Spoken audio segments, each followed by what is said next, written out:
Empecemos por los sindicatos. ¿Qué son? ¿Cómo surgieron?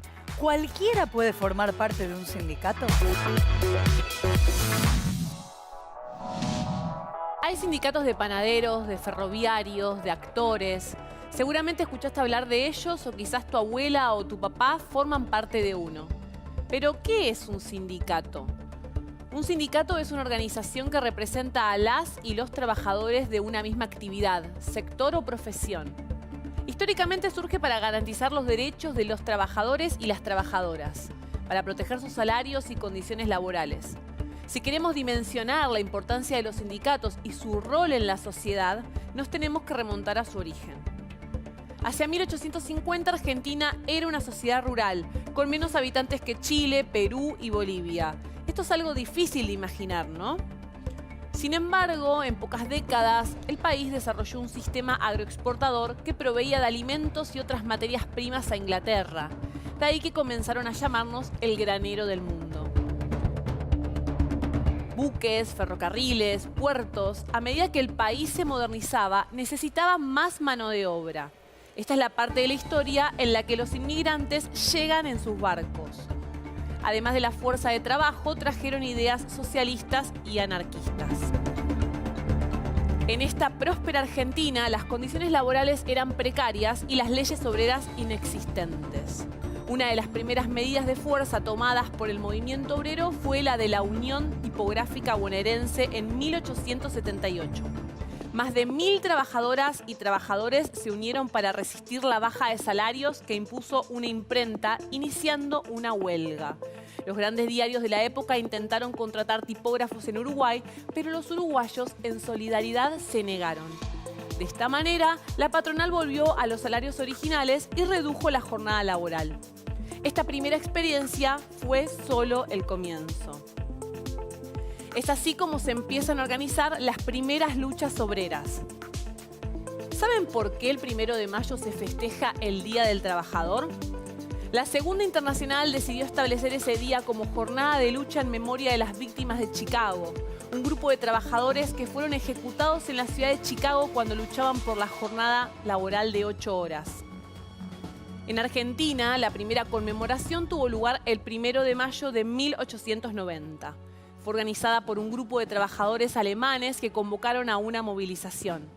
El comité se encargó de redactar un manifiesto que contenía las reivindicaciones obreras más elementales, como la jornada de 8 horas, la prohibición del trabajo infantil, la igualdad de salarios para mujeres y varones.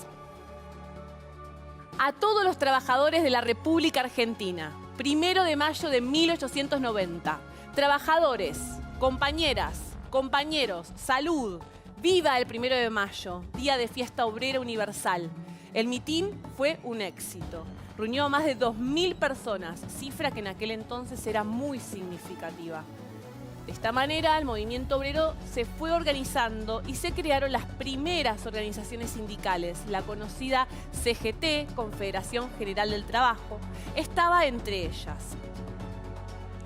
Fundada el 27 de septiembre de 1930, fue el resultado de un acuerdo inicial entre socialistas y sindicalistas revolucionarios. Desde sus orígenes y a lo largo del tiempo, los sindicatos cumplieron un rol fundamental para los y las trabajadoras, negociando sus salarios y dando lugar a un contrato colectivo de trabajo que exprese sus necesidades. Como dice la frase, la unión hace la fuerza.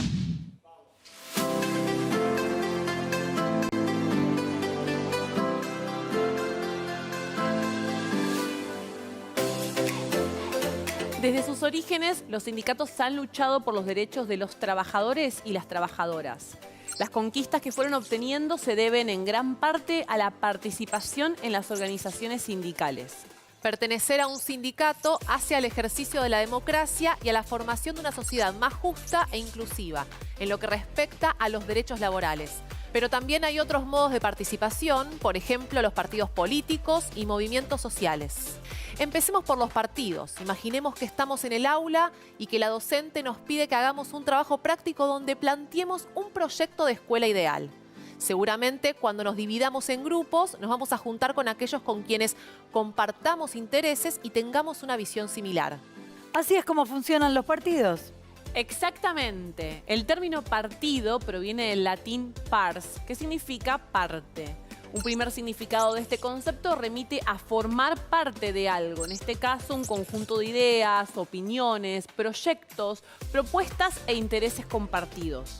Después los partidos políticos dan un paso más porque además de pensar un modelo de país, aspiran a ser elegidos y a tomar decisiones políticas.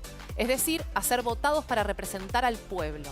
Cada vez son más las y los jóvenes que participan en partidos políticos, muchas veces a través de distintas organizaciones o centros de estudiantes. Es importante que lo hagan porque de esta manera expresan intereses, reclamos, demandas de un sector de la sociedad que muchas veces fue invisibilizado y no escuchado. En primer lugar, es importante decir que la existencia de partidos políticos es fundamental a la hora de pensar las sociedades democráticas. Su existencia y su forma de desarrollarse no es estática, todo lo contrario. Va cambiando mientras las sociedades se transforman. El partido político es un fenómeno relativamente reciente. Hay que pensar que hasta 1850 los partidos eran prácticamente inexistentes. Su surgimiento está vinculado con el surgimiento de la democracia, del voto y la representación parlamentaria.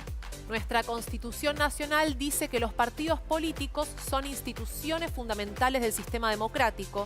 Es la Ley 23.298 o Ley Orgánica de los Partidos Políticos la que garantiza a las y los ciudadanos el derecho de agruparse en partidos políticos.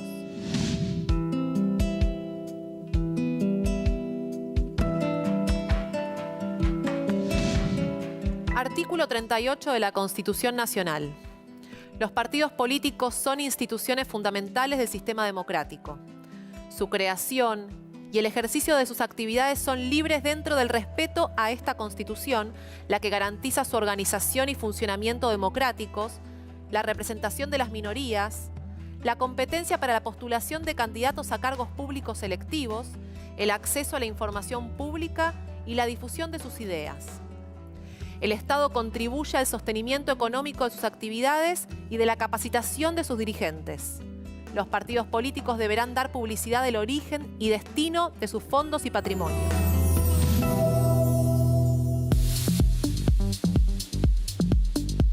¿Qué requisitos deben cumplirse para que exista un partido político? Tiene que haber un grupo de electores. Elector es toda persona con derecho a votar. Una carta orgánica que regule su organización y funcionamiento, elecciones periódicas de autoridades, respetando el porcentaje mínimo por género. También el partido político tiene que tener un reconocimiento jurídico y estar inscrito en el registro público correspondiente. ¿Cómo se logra el reconocimiento de un partido político de distrito? Para que a una agrupación política se la pueda reconocer, necesita tener una cantidad de afiliados igual o mayor a 4 de cada 1000 electores del total del padrón electoral. ¿Cómo se transforma un partido político de distrito en nacional? Los partidos de distrito reconocidos con el mismo nombre en 5 o más distritos pueden solicitar su reconocimiento como partidos de orden nacional. ¿Los partidos políticos pueden hacer alianzas? Claro, los partidos políticos pueden hacer alianzas entre ellos. ¿Qué es la Carta Orgánica de un partido político? La Carta Orgánica es la ley fundamental del partido político. Regula su organización, gobierno y su funcionamiento.